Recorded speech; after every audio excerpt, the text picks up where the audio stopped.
Querido hermano católico, si quieres ecumenismo de verdad, debes dejar de hacer esto y empezar a hacer esto. Si el proceder o sentimiento posconciliar del Concilio Vaticano II es la búsqueda de unidad o acercamiento a las demás expresiones de fe cristianas alrededor del mundo, pues debes dejar de hacer esto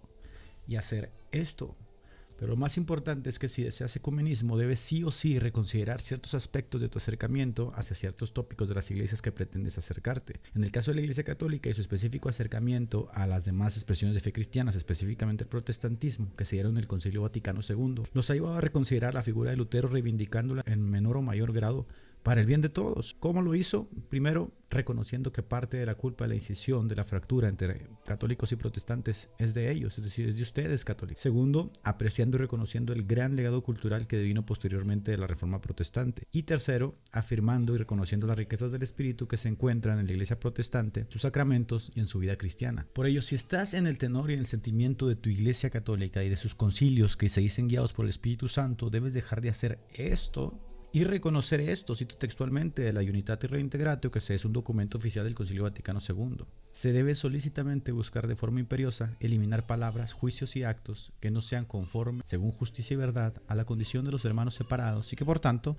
puedan hacer más difíciles las mutuas relaciones en ellos. Dado que el acercamiento lo han hecho ustedes, es decir, los católicos, y no nosotros, les agradecemos mucho la deferencia de reconocer que en nuestras comunidades, cito textualmente del Unitatis Reintegratio del Concilio Vaticano II, no están desprovistas de sentido y de valor en el ministerio de la salvación, porque el Espíritu de Cristo no ha rehusado servirse de ellas como medios de salvación, cuya virtud deriva en la misma plenitud de la gracia y de la verdad que se confió a la Iglesia. Así que reconociendo eso, nos damos por bien servidos y nos unimos a ello reconociendo que Lutero, a pesar de todo, tenía razón y con justicia se le llama hoy, desde el Vaticano, testigo del Evangelio y gran reformador. Ojo, que a estas alturas, este título honorífico ya no lo dispensamos nosotros, sino ustedes mismos, en reconocimiento y en el sentimiento del acercamiento que se da justamente en el tenor del Concilio Vaticano II. Para quien a pesar de todo todavía se sienta envalentonado a disentir de este sentimiento ecuménico que propone su Iglesia y para ello intente basarse en documentos, citas o pensamientos históricos que lo justifiquen, hay que aclararles algo. La Iglesia Católica, que hasta bien entrado el siglo XX se valía de la historiografía de Coccelius, del jesuita Guisar, de Delphius, para organizar su pensamiento en torno a la figura de Lutero, hoy tiene a esta historiografía como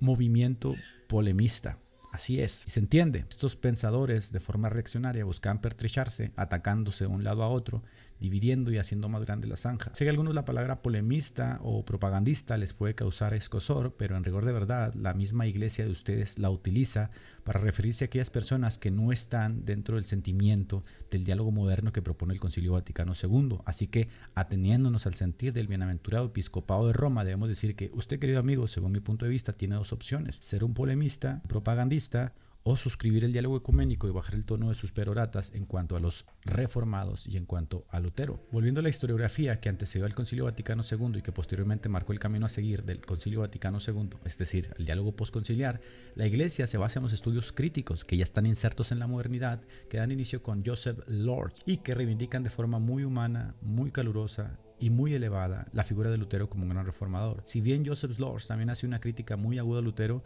no es algo de que sorprendernos porque nosotros también hacemos esa crítica. Es decir, nosotros no estamos exentos de criticar a la propia iglesia en la cual nosotros nos encontramos. Nosotros tenemos ese lema de iglesia reformada, siempre reformándose. A estos estudios le sigue la escuela de Lors con sus discípulos a la cabeza, y es de este pensamiento que pensadores como Benedicto XVI, Francisco o Juan Pablo II están totalmente o estuvieron totalmente embebidos. Ahora, queridos hermanos católicos, no es que uno peque de orgulloso al ser protestante o hacia ustedes, siendo que nosotros fuimos católicos, tenemos familia católica, tenemos amigos católicos, muchos de nuestros allegados son católicos, pero si ustedes creen preciso combatirnos, refutarnos, denostarnos, exhibirnos, golpearnos o hacer mella de nosotros, pues no esperen de nosotros mansa servidumbre como en antaño estuvieron acostumbrados a la visión monárquica, ¿no? Dado que nada les debemos y nosotros no hemos pedido este diálogo. Así que o inician reconociendo que Lutero, como dice su iglesia, fue un testigo del Evangelio para dar inicio a este diálogo, o no lloren cuando se les llame polemistas